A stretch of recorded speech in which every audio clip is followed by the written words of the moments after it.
Gaddafi stadium champions trophy کی میزبانی کے لیے تیار۔ افتتاحی تقریب آج ہوگی۔ وزیر اعظم شام 7 بجے فیتا کاٹیں گے۔ 7:30 بجے آفیشیل کٹ کی رونمائی، شائقین کا داخلہ فری۔ علی ظفر، آئمہ بیگ اور عارف لوہار آواز کا جادو جگائیں گے۔ لائٹ شو ایونٹ کو 4 چاند لگائے گا۔ ICC نے چیمپئنز ٹرافی کا ٹیزر بھی جاری کر دیا۔ دنیا کرکٹ کا خوبصورت ترین اسٹیڈیم ریکارڈ مدت میں مکمل ہوا۔ شائقین کرکٹ اور کھلاڑی اسٹیڈیم میں فراہم کردہ جدید سہولیات سے محظوظ ہوں گے۔ چیئرمین PCB کی افتتاحی تقریب کے لیے شاندار انتظامات کی ہدایت۔ محسن نقوی انتظامات کا جائزہ لینے قذافی اسٹیڈیم پہنچے، کہا آج پاکستان کے لیے فخر کا دن ہے۔ ایونٹ کو قذافی اسٹیڈیم کے شایان شان ہونا چاہیے۔ چیئرمین PCB کی جانب سے اسٹیڈیم کی تعمیر نو میں شامل مزدور بھی کھانے پر مدعو۔ Mutton korma, beef pulao, chicken roast اور دیگر کھانوں سے تواضع کی جائے گی۔ قذافی اسٹیڈیم کے بعد نیشنل اسٹیڈیم بھی کرکٹ فیور کے لیے تیار۔ تعمیراتی کام مکمل، جدید ڈیجیٹل سکور بورڈ اور فلڈ لائٹس بھی فعال۔ 4 منزلہ عمارت میں ڈریسنگ روم، ہاسپٹیلٹی باکس اور پیٹرن انکلوجر بن گئے۔ نئی بلڈنگ کو پیویلین اینڈ، پرانی کو کار ساز اینڈ کا نام دیا گیا۔ اسٹیڈیم میں 30,000 تماشائیوں کی گنجائش کے ساتھ آؤٹ فیلڈ میں بھی بہتری۔ صدر مملکت 11 فروری کو افتتاح کریں گے۔ جنوبی افریقہ کی کرکٹ ٹیم سے افریقی سیریز اور چیمپئنز ٹرافی کے لیے لاہور پہنچ گئی۔ پورٹیز براستہ دبئی نجی ایئر لائن سے لاہور پہنچے۔ مہمان ٹیم آج آرام کرے گی۔ سے افریقی سیریز کا پہلا میچ کل پاکستان اور نیوزی لینڈ کے درمیان کھیلا جائے گا۔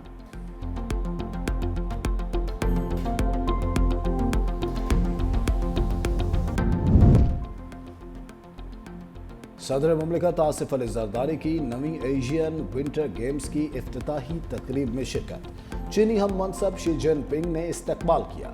مختلف ممالک کے سربراہان بھی موجود تھے۔ چینی صدر شی جن پنگ، صدر زرداری اور دیگر سربراہان مملکت ایشین ونٹر گیمز کی افتتاحی تقریب سے کابل ظہرانے کے لیے روانہ۔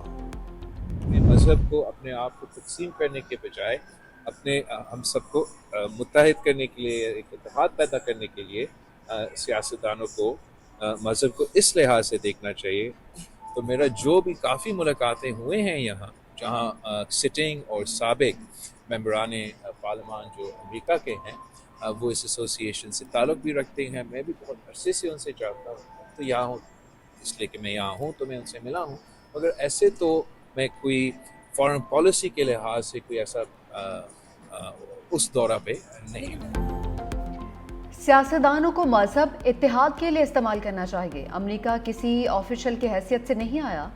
سابق اور موجودہ ارکان پارلیمنٹ کے ساتھ ملاقاتیں ہوئی ہیں۔ Chairman peoples party Bilawal Bhutto کی امریکہ میں میڈیا سے گفتگو، کہا پاکستان اور امریکہ کے عوامی رابطے مضبوط کیے جانے چاہیے۔ ملاقاتوں میں خارجہ پالیسی کے حوالے سے کوئی بات نہیں ہوئی ہے۔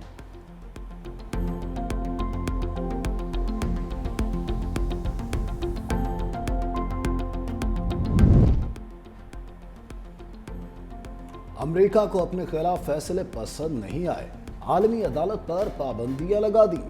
صدر ڈونلڈ ٹرمپ نے انٹرنیشنل کرمنل کورٹ پر پابندی کے ایک ایگزیکٹو آرڈر پر دستخط کر دیے۔ ICC کے عملے اور اہل خانہ پر مالی اور سفری پابندیاں عائد۔ کورٹ کی مدد کرنے والے امریکی شہری اور اتحادی بھی پابندی کی زد میں آئیں گے۔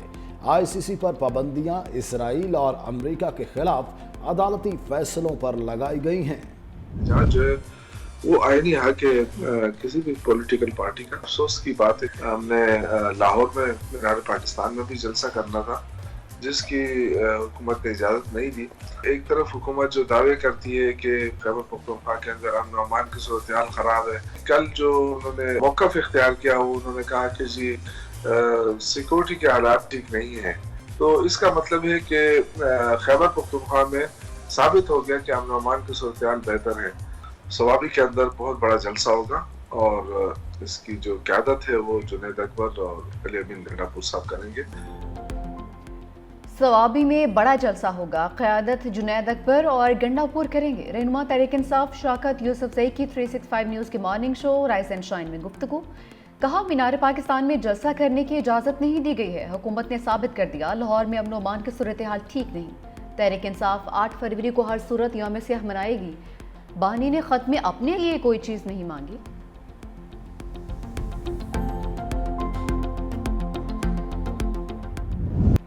کراچی میں کثیر القومی بحری مشق آمن کی پروقار افتتاحی تقریب پرچم کشائی کی گئی۔ مشق میں 60 سے زائد ملکوں کے بحری اثاثے اور مندوبین شریک۔ Commander Pakistan fleet rear admiral Abdul Munib نے مشق میں شریک ممالک کا خیر مقدم کیا۔ بولے، کوئی ملک اکیلا بڑے چیلنجز سے نہیں نمٹ سکتا، مل کر کام کرنے کی ضرورت ہے۔ امن مشق میں پہلی بار امن ڈائیلاگ کا اضافہ کیا گیا۔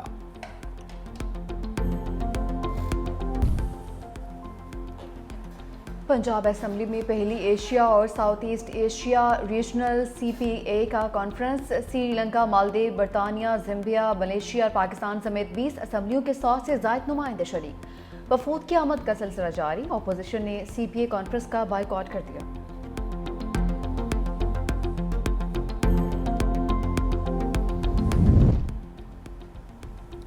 پانی کو محفوظ بنانے کے لیے باقاعدہ رولز بنانے کی ضرورت ہے۔ اگر گھروں میں گاڑیاں دھونے کا کام ختم کرا لیں تو بہت سا پانی بچا سکتے ہیں۔ لاہور ہائی کورٹ میں اسموک تدارک کیس کی سماعت کے دوران جسٹس شاہد کریم کے ریمارکس۔ ممبر جوڈیشل کمیشن ہنا جیلانی نے زیر زمین پانی کی سطح کم ہونے کے خلاف رپورٹ پیش کر دی۔ جسٹس شاہد کریم نے کہا، پانی کے مسئلہ صرف لاہور نہیں بلکہ پورے پنجاب کا ہے۔ مسجدوں میں سب سے زیادہ پانی کا ضیاع ہو رہا ہے۔ مسجدوں میں ایک واٹر ٹینک ہو، ڈبے سے پانی نکال کر وضو کریں۔ گھروں میں گاڑیاں دھونے والوں کو 10,000 جرمانہ کریں۔ جس پیٹرول پمپ پر واٹر ٹریٹمنٹ پلانٹ۔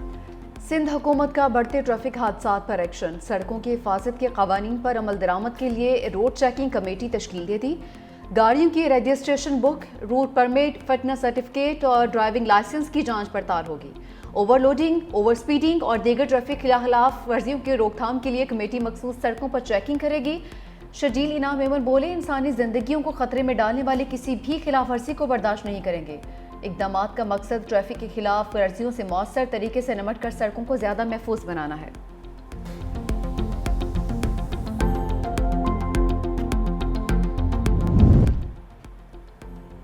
حیدرآباد میں پولیس اور وکلا کے درمیان کشیدگی برقرار۔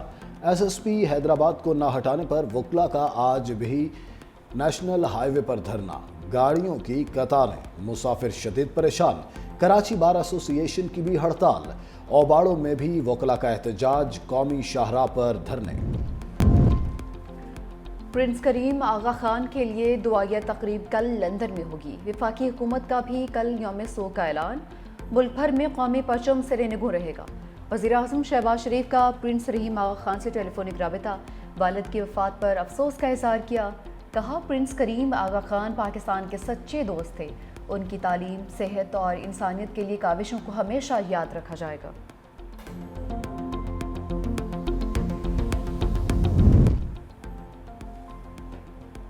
USAID کی بندش کے خلاف امریکہ کی مختلف ریاستوں میں مظاہرے۔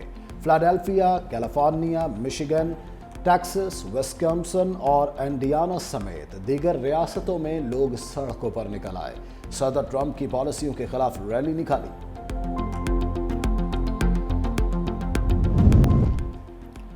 فلپائن میں امریکی فوج کا طیارہ گر کر تباہ، 4 افراد ہلاک۔ حادثے کا شکار طیارہ کانٹریکٹ پر امریکی فوج کے زیر استعمال تھا۔ امریکی سفارت خانے نے طیارہ حادثے سے متعلق مزید معلومات نہیں دیں۔ فلپائنی حکام کا کہنا ہے طیارہ گرنے کی وجہ تاحال معلوم نہیں ہو سکی۔